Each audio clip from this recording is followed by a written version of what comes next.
Captain Kai Brennan stood at the window of his small house, looking at the 3 moons rising over the valley.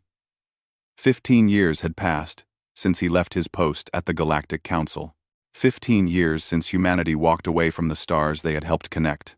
He still remembered that last day. The chamber had been full of alien delegates, their voices loud and angry. They blamed humanity for a trade dispute between 2 species. Never mind that human mediators had warned them for months. Never mind that the humans had offered 3 different solutions. The council had ignored every warning. And when things fell apart, they pointed their fingers at Earth. Ambassador Yuna Park had stood at the podium that day. Kai had been in the back of the room, watching her face. She looked tired. So very tired.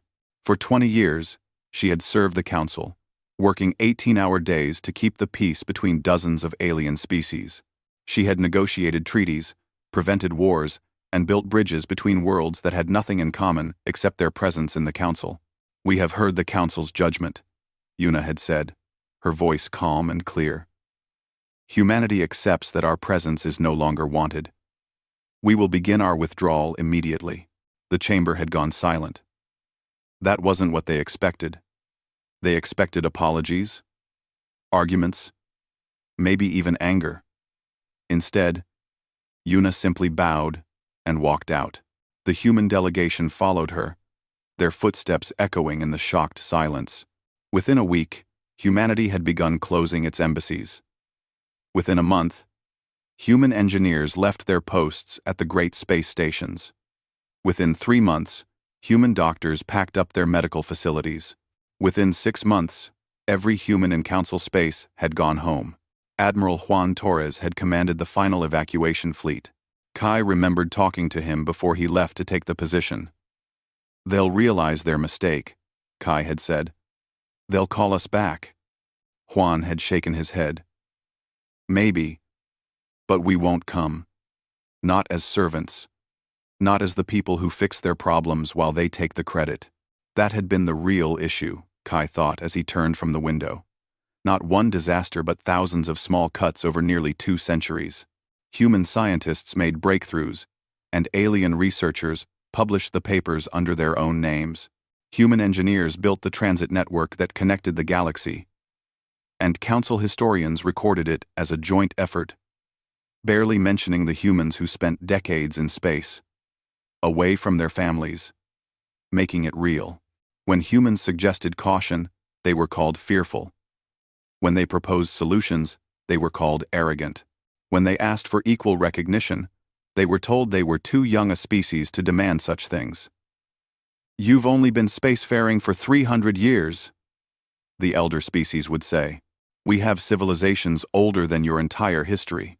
And yet those elder species kept asking humans to solve their problems. Kai's communication device buzzed. He picked it up and saw a message from his old friend, Tay Morrison. Tay was one of the few humans who still traveled near council space, running a merchant ship along the border.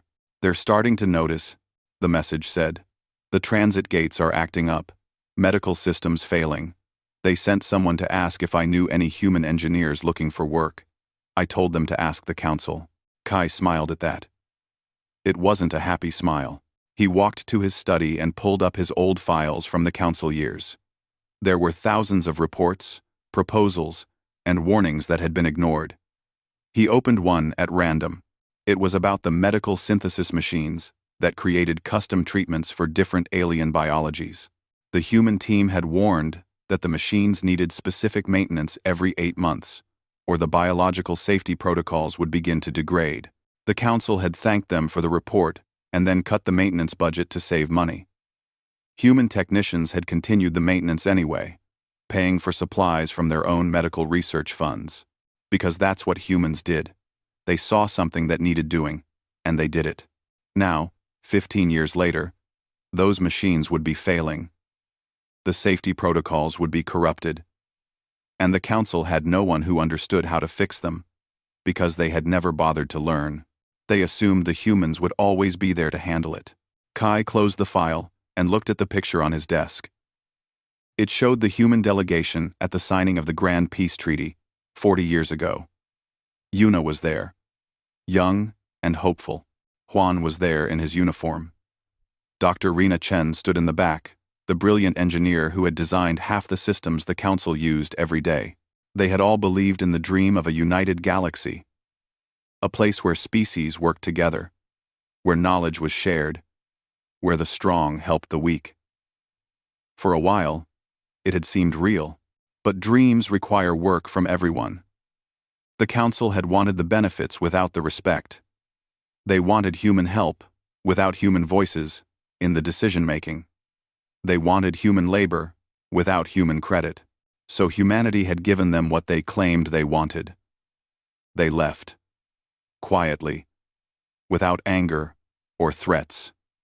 They simply withdrew every human from Council space, sealed their borders, and went home. Kai's device buzzed again. Another message from Tay. The Council is forming a committee to study the transit gate problems. Guess how many human experts they've invited? Kai didn't need to guess. He knew the answer was 0. Because the Council still didn't understand. They thought this was about hurt feelings. About humans being too sensitive. They didn't realize it was about respect. About being valued, not used. Outside his window, the 3 moons climbed higher into the night sky. Somewhere out there, beyond the border, the galaxy was learning to live without humanity. Kai wondered how long it would take them to understand what they had lost. He suspected it would be a hard lesson.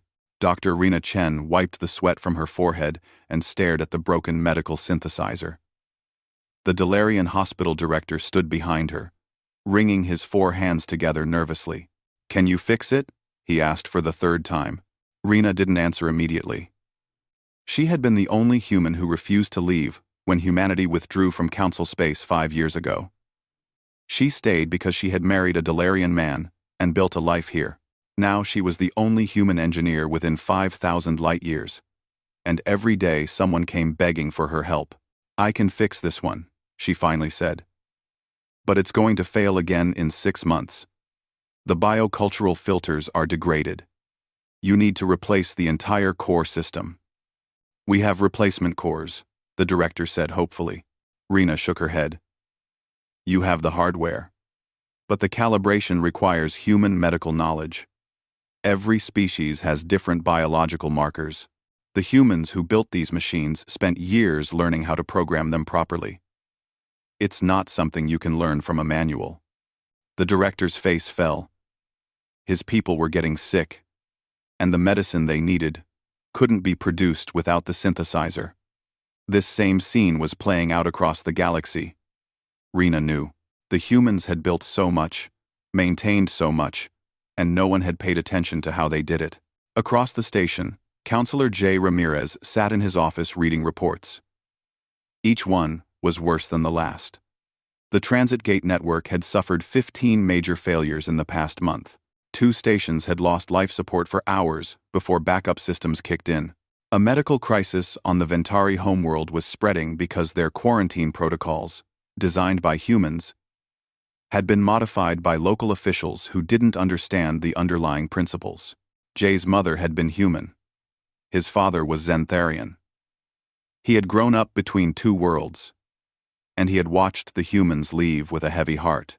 He had been one of the few council members who voted against blaming humanity for the trade dispute. It hadn't mattered. The vote was 63-8. His communication panel lit up. It was another request from a member world asking if the council had contacted humanity about the technical problems. Jay wrote the same response he had been sending for months. Humanity has declined all requests for assistance. What he didn't tell them was the full truth. Humanity wasn't declining out of spite. They were declining because the council had made it clear they weren't wanted as equals. And humans, Jay had learned, would rather stand alone with dignity than kneel for acceptance. The door to his office opened. Ambassador Mia Zhao entered, her face grim. She was the current head of the council, a position that had become far more difficult in the past few years. "The Korathi and Septian almost started shooting at each other today," she said, dropping into a chair. There was a misunderstanding about resource rights in a shared system. It took 6 hours to calm them down. What was the misunderstanding? Jay asked. Does it matter? The point is that without human mediators, these small problems are becoming big ones. The humans had this gift for understanding both sides and finding common ground. We don't. Jay nodded slowly. I've been reviewing the old records. Do you know how many conflicts the human diplomatic corps prevented in the last century? Tell me. 247.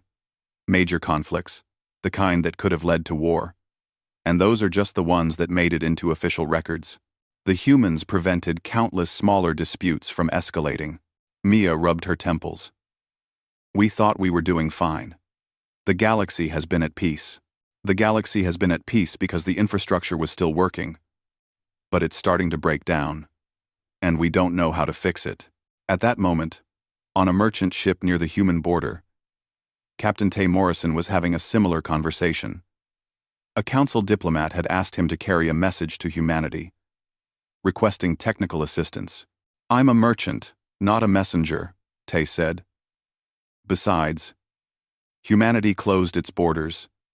They're not taking visitors. Then, Tay Saf. I'm a merchant. Tay said. Tay Saf. I'm a merchant. Surely they would make an exception, the diplomat insisted. This is about saving lives. Tay looked at the alien carefully. Where were you 15 years ago when humans were being blamed for everything that went wrong? When our scientists were called primitive? When our warnings were ignored? That was different. No. Tay cut him off. It was exactly the same. You didn't value us then. You don't get to value us only when you need something. The diplomat left angry, and Tay returned to his ship. He sent a report back to Earth, as he did every month. The human government wanted to know what was happening in council space, not because they planned to return, but because they needed to understand how bad things might get. The answer was becoming clear. Very bad. Dr. Rena finished her work on the synthesizer and gathered her tools. The Delarian director thanked her profusely and offered her double payment. She accepted. If she was going to be the only human engineer in this part of space, she might as well be paid fairly for it. As she walked through the station corridors, she passed a public display showing news from across the galaxy. A financial crisis was developing. Trade was becoming difficult without the human-designed banking protocols that had stabilized interstellar commerce for over a century. Several member species were having trouble accessing their accounts. Others couldn't process transactions. Rena stopped and watched for a moment. She had warned them. She had written reports, given presentations, trained as many alien students as she could. But there was a difference between teaching someone the steps and teaching them the understanding. And the council had always been more interested in the quick solution than the deep knowledge. A young Delarian stopped next to her, watching the news. Is it true? The youth asked. Did the humans really build all of this? Rena looked at the young alien. Yes. Not alone. But we were the backbone. We maintained the systems, solved the problems, did the unglamorous work that kept everything running. Why didn't we learn? You assumed we would always be here to do it for you. The youth was quiet for a moment. Will they come back? Rena shouldered her tool bag and started walking. That's not the right question. The question is, will you learn to stand on your own? Because humans aren't responsible for your survival. We never were. The galaxy was starting to understand that lesson, but understanding came slowly, and the price was mounting with every failed system, every unresolved conflict, every problem that humans had once solved quietly in the background. The cracks were spreading, and there was no one left to patch them. Commander Day Sullivan stood on the bridge of the defensive station, watching the council ships approach the human border. They had been there for 3 days now, hovering just outside the restricted zone. They hadn't tried to cross, but they hadn't left either. Another delegation? His first officer asked. Looks like it, Day replied. That makes 6 in the past 2 months. 10 years had passed since humanity withdrew from the galaxy. 10 years of silence from Earth and its colonies. The border was absolute. Human ships stayed on their side, and the rare council ship that tried to cross found itself facing overwhelming firepower and polite warnings. This delegation looked more desperate than the others. Their ships were older models, poorly maintained. That told Day everything he needed to know about the state of council space. The great shipyards that humans had helped design were probably struggling without proper maintenance. The communication panel lit up. "This is Counselor J. Ramirez requesting permission to speak with human authorities." Ramirez. Lestins. Day recognized the name. Ramirez was one of the few council members who had voted against blaming humanity. He had some human ancestry too, if the records were right. That didn't change anything. But it made Day's job slightly less pleasant. "Counselor, you know the answer. Humanity is not accepting delegations from the Council. Commander, please. The situation is critical. We have 3 species facing extinction-level events: medical plagues, infrastructure collapse, ecological disasters. We need help." Day closed his eyes briefly. He had family who died in medical facilities on Council worlds when humanity withdrew. They had been given 48 hours to leave. 48 hours to pack up lives, close down hospitals, abandon patients. Some hadn't made it home in time. "The Council made its decision 10 years ago," Day said. "Humanity is no longer responsible for galactic stability." Day, we were wrong," Jay's voice cracked. "We were arrogant and blind. But people are dying. Billions of innocent beings who had nothing to do with the Council's mistakes, and thousands of humans suffered when we were forced to leave. Where was the Council's concern then?" There was a long silence on the other end. Finally, Jay spoke again. "You're right. We failed you. But I'm begging you, don't punish innocent people for our mistakes." Day didn't respond. He simply closed the channel. His hands were shaking. He hated this part of his job. He had joined the fleet to protect people, not to watch them suffer. But humanity had learned a hard lesson. You couldn't help people who didn't respect you. It only bred more resentment and more demands. On Earth, historian Nari Kim was finishing her work on the comprehensive archive of humanity's contributions to the Council. It had taken her 5 years to compile. Every innovation, every crisis solved, every life saved. The true record that the Council had conveniently forgotten. She reviewed her latest section. It detailed the financial systems that humans had created to stabilize interstellar trade.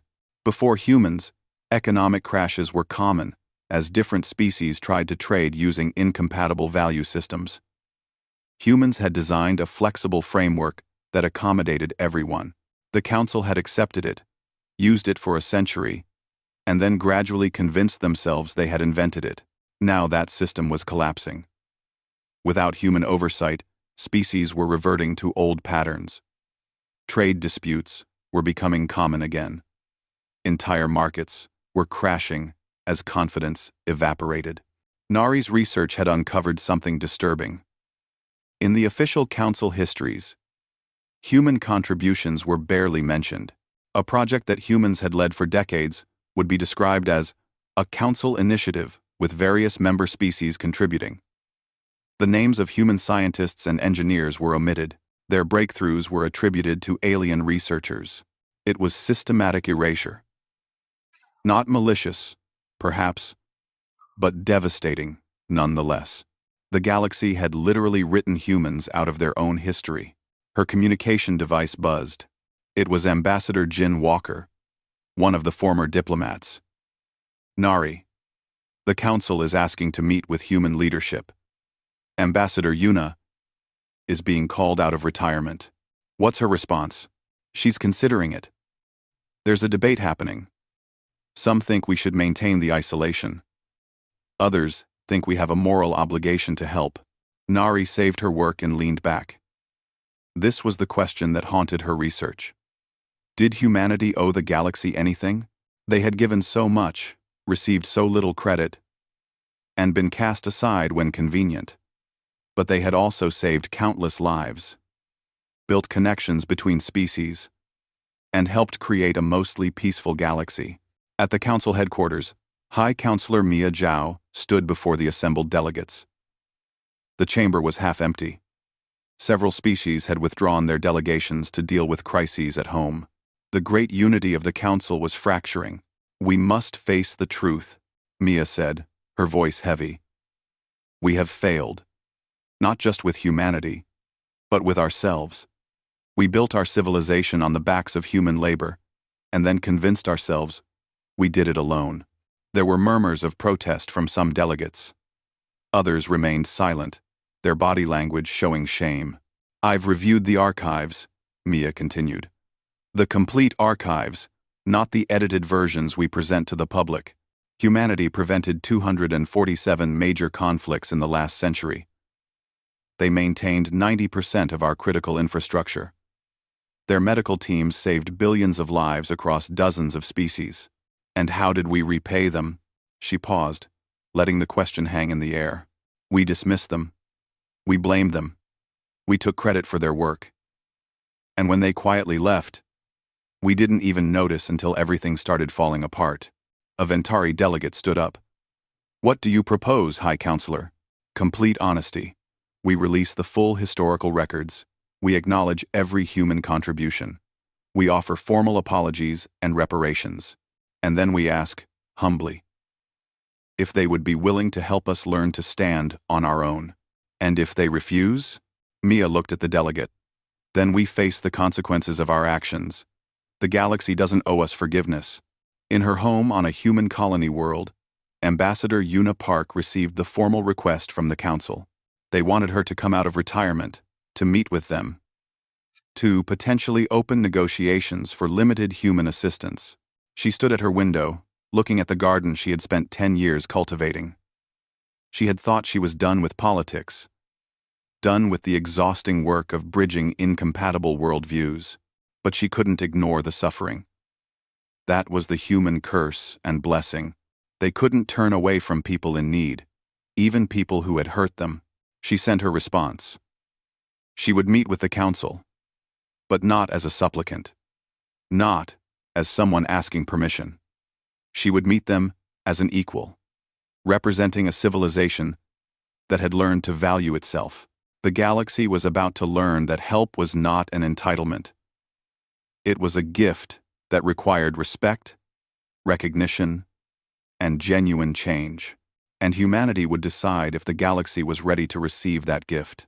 High Counselor Mia Zhao's ship dropped out of hyperspace at the edge of human territory. She had left the council delegation behind. This journey was personal, not official. She needed to understand what humanity had become in their 13 years of isolation. The defense station immediately hailed her ship. "Unidentified vessel. You are approaching restricted space. State your purpose." "This is High Counselor Mia Zhao. I request permission to enter human space and travel to Earth. I am alone." There was a long pause. Then a different voice came on, older and male. "Counselor, this is Admiral Juan Torres. Your request is unusual. What is your purpose?" "I need to see Earth," Mia said simply. "I need to understand what we lost." Another pause. "Permission granted. But you will be escorted. And you will follow our protocols exactly." 2 human ships appeared from nowhere. Their stealth technology far more advanced than anything the council had. They bracketed her small vessel and guided it deeper into human space. The journey took 3 days. Mia spent the time reading the historical archive that Nari Kim had compiled. Every page was a new revelation, a new shame. The galaxy had taken so much and given back so little. When they finally approached Earth, Mia stood at her viewport and stared.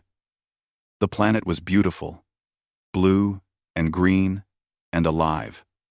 But it was also fortified. Defense stations circled it in layers.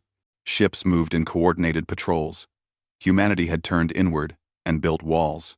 She landed at a diplomatic facility outside Geneva. The building was simple, functional. No grand architecture meant to impress. That told her something about humanity's current mindset. Ambassador Yuna Park met her at the entrance. Mia almost didn't recognize her. The woman she remembered had been elegant and composed, always perfectly dressed for diplomatic functions. This Yuna wore simple clothes and had gray in her hair. She looked like someone who had retired to a quiet life. "Hi, Counselor," Yuna said, offering a human handshake. "Welcome to Earth. Ambassador, thank you for seeing me." "I know. Let's walk," Yuna interrupted gently. "I find that difficult conversations go better while walking." They strolled through a garden on the facility grounds. It was autumn, and leaves drifted down from the trees in shades of gold and red. "The galaxy is dying," Mia said. "Not quickly, but steadily. Every system that humans built or maintained is failing. We can't fix them. We don't have the knowledge, and the knowledge can't be learned quickly enough." "I know," Yuna said. "We monitor the situation. Then you know about the Tarathi plague. 3 billion sick. And the medical synthesizers that could create a cure are broken." "I know. The Korathi ecosystem collapse. Their atmosphere processors are failing." "I know. The library stations. Millions of years of collected knowledge. Degrading because no one knows how to maintain the preservation systems." "I know," Yuna said, her voice harder now. "I know all of it. Every crisis, every failure, every preventable disaster. Do you think we don't care?" They stopped walking. Mia turned to face her. "Then why won't you help?" "Because you never wanted help, Counselor. You wanted servants. You wanted people who would solve your problems, make your lives easier, and then disappear when you didn't need them anymore. That's not help. That's exploitation." "We were wrong," Mia said. "I have acknowledged this publicly. I have released the true historical records. The entire galaxy now knows what humanity contributed and how we failed to recognize it. Also, I have acknowledged this publicly. Also, words," Yuna said. "Words are easy. What has actually changed?" Mia had no answer for that. They continued walking. Yuna led them to a memorial garden. Stones lined the paths, each one inscribed with a name. "Do you know what these are?" Yuna asked. "No. These are the humans who died because of the Council's actions. This section here," she gestured to a cluster of stones. "These people died in hospitals when we were forced to evacuate. They couldn't be moved safely, but the Council gave us 48 hours to leave. No extensions, no exceptions." Mia felt something break inside her chest. "This section," Yuna continued, walking to another area. "These were the scientists and engineers who took their own lives after watching decades of work stolen or destroyed. This section, children who died in accidents during the evacuation because we had to move too fast." "I didn't know," Mia whispered. "No one wanted to know. It was easier to think of us as leaving because we were offended or proud. The truth is, Counselor, we were hurt. Deeply, systematically hurt. And we decided that we couldn't keep hurting ourselves for people who didn't value us." They stood in silence for a long time. Finally, Mia spoke. "What would it take? For humanity to help? Even in a limited way?" "That's not my decision alone," Yuna said. "Come. There are others you need to meet." The Human Leadership Council met in a simple chamber. 15 people, representing Earth and the colony worlds. Senator Ara Mitchell spoke first. "We owe them nothing," she said bluntly. "They made their choice. We made ours. Why should we sacrifice our people's time, resources, and energy for aliens who still haven't proven they respect us?" Ambassador Jin Walker countered. "Because innocent people are dying. Children, elders, people who had nothing to do with the Council's decisions. Are we really willing to let billions suffer?" "How many humans suffered?" Ara shot back. "How many of our people lost homes, careers, families? We warned them for years that their systems would fail without us. They didn't care. Now they expect us to fix their problems? A younger woman spoke up. Yoon Carter had been a child when humanity withdrew. She represented the new generation. Born or raised in isolation. I've only known a galaxy that doesn't want us, Yoon said. My entire life, I've been taught that we must value ourselves because no one else will. And I believe that. But I have a question. The council turned to her. What kind of people do we want to be? Yoon asked. Not what the council wants us to be. The room fell silent. Admiral Huan finally spoke. I commanded the evacuation. I watched humans leave homes they had built, jobs they loved, friends they had made. I saw families torn apart, and I swore I would never put our people in that position again.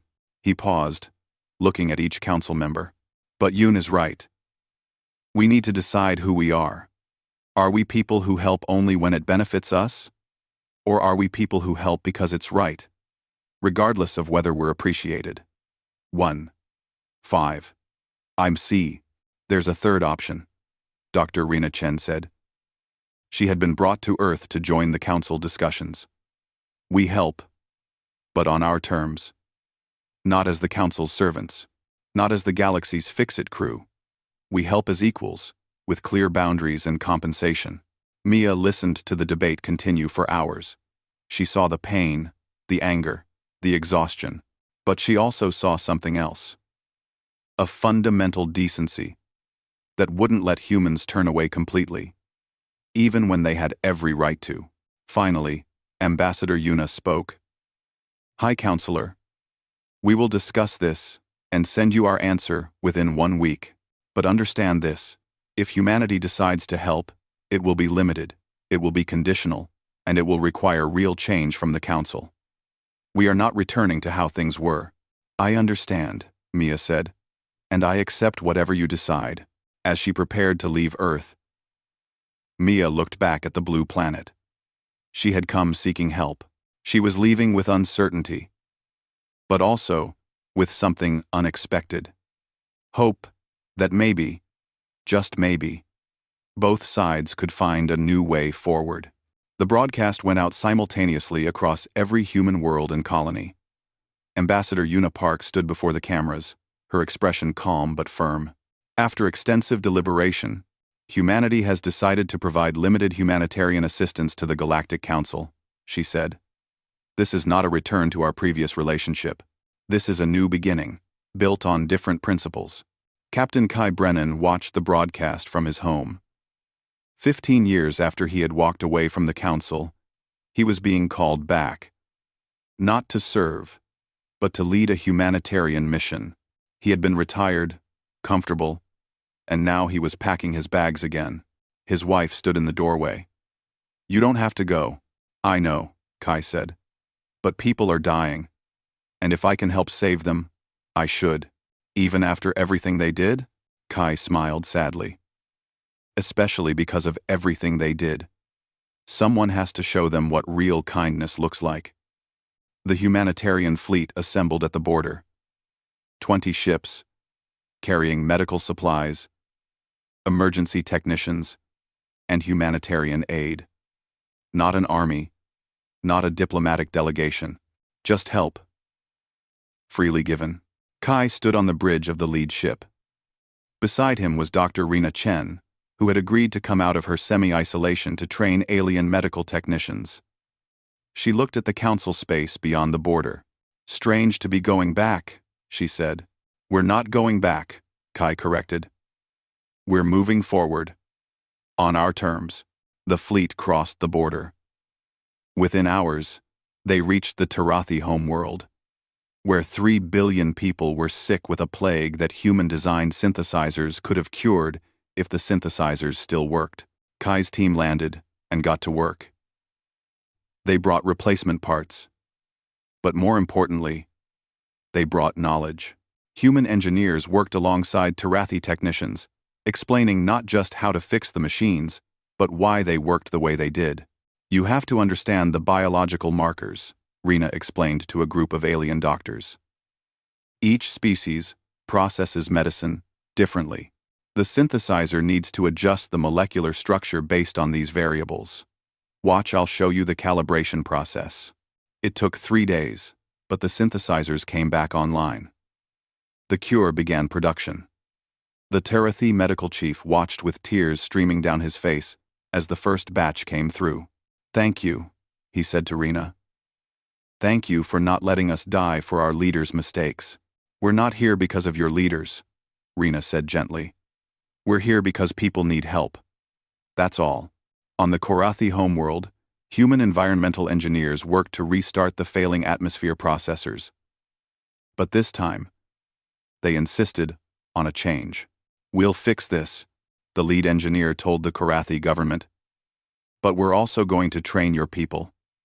We're going to document everything. And we're going to make sure you never depend on us again. You don't want to come back?" A Korathi official asked, confused. "We want you to be independent," the engineer explained. "Real help means teaching you to help yourselves." At the council headquarters, High Counselor Mia stood before the assembled delegates. The chamber was full again. Everyone wanted to hear her historic address. "Today, I am formally acknowledging the full scope of humanity's contributions to our civilization," she began. "For 180 years, humans built, maintained, and protected the infrastructure of our galaxy. They prevented wars, cured diseases, connected our worlds, and asked for little in return." She paused, letting her words sink in. "We responded by dismissing their achievements, taking credit for their work, and ultimately blaming them for problems they tried to prevent. This was not a simple misunderstanding. It was systematic disrespect and exploitation." The chamber was silent. The historical archive compiled by human historian Nari Kim is now public. Every member world can access it. I encourage you to read it, to understand what we lost when we drove humanity away. A display screen behind her lit up, showing image after image. Humans working on space stations, treating patients, teaching alien students, negotiating peace between hostile species. Decades of service, captured in thousands of photographs that the Council had conveniently forgotten. Humanity has agreed to provide humanitarian aid, Mia continued. But they have also set conditions. They will be compensated fairly for their time. They will receive full credit for their work. And most importantly, they will be treated as equals, not as servants. What about their return to the Council? A delegate called out. That is not on the table, Mia said firmly. Humanity has no interest in rejoining an organization that treated them so poorly. And we have no right to ask them to. On Earth, young Yoon Carter prepared for her first assignment. She was part of a new initiative, human teachers who would travel to Council worlds and educate alien students in critical technologies. Not just the technical aspects, but the philosophy behind them. She stood at the spaceport, looking up at the stars she had never visited. Her mother touched her shoulder. Are you nervous? Yes, Yoon admitted. I've heard stories all my life about how the Council treated us. What if they still see me that way?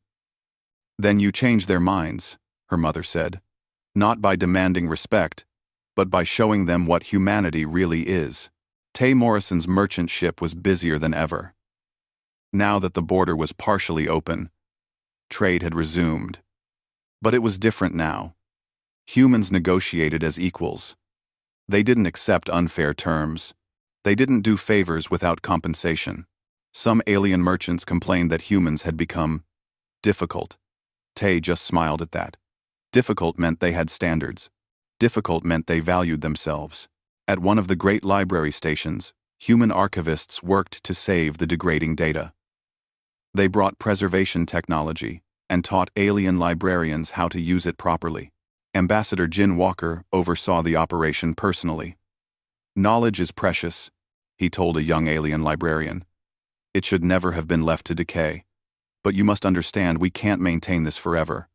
You need to learn. Why are you helping us? The librarian asked. After everything that happened, Jin looked at the vast collection of knowledge surrounding them, the collected wisdom of 1,000 species, spanning millions of years. Because this belongs to everyone, he said, including humanity. Months passed. The humanitarian missions continued. Slowly, the galaxy began to stabilize. The crises didn't disappear, but they became manageable. And more importantly, the council species began to learn. They learned how to maintain their own systems. They learned to value the unglamorous work of keeping civilization running. They learned that expertise required respect, not just payment. Ambassador Yuna made one final trip to the council headquarters. She stood before the delegates, no longer as a member, but as a representative of an independent civilization. Humanity has fulfilled its humanitarian commitments, she said. We have provided aid, training, and knowledge transfer. From this point forward, you must stand on your own. Will humanity ever rejoin the council? Counselor J asked. Yuna smiled. It wasn't a happy smile, or a sad one. It was simply honest. That depends on you, she said. Not on promises or apologies, but on sustained change. Show us, over years and decades, that you've learned to value all species equally. Show us that you understand the difference between partnership and exploitation. Maybe then, we can talk about closer cooperation. And if we fail? High Counselor Mia asked quietly. Then you fail, Yuna said. But it will be your failure to own, not ours to fix. We have learned to value ourselves, Counselor. We won't unlearn that lesson. On his ship heading back to human space, Captain Kai wrote a final log entry. We came back, but not because we needed them. We came back because we chose to, because we decided that helping people aligns with who we want to be. We didn't come back as saviors or servants. We came back as equals who extended a hand to those in need. He paused, looking at the stars streaming past. The galaxy is different now. Smaller, perhaps. More humble. But maybe that's not a bad thing. Maybe they needed to learn that civilization isn't built by taking from others. It's built by standing together as equals. And as for humanity, we learned the hardest lesson of all. Sometimes, you have to walk away to teach people your worth. Sometimes, silence speaks louder than any argument. We departed in silence. We returned with boundaries. And the galaxy will be better for it not because we saved them, but because we taught them to save themselves. 15 years after the departure, humanity had found its place in the galaxy, not as the ones who did everything, but as equals who helped when they chose to. Not as those who needed the galaxy's approval, but as those who had learned to approve of themselves. The price of the Council's mistake had been paid. The lesson had been learned. And the future, uncertain but honest, stretched out before them all.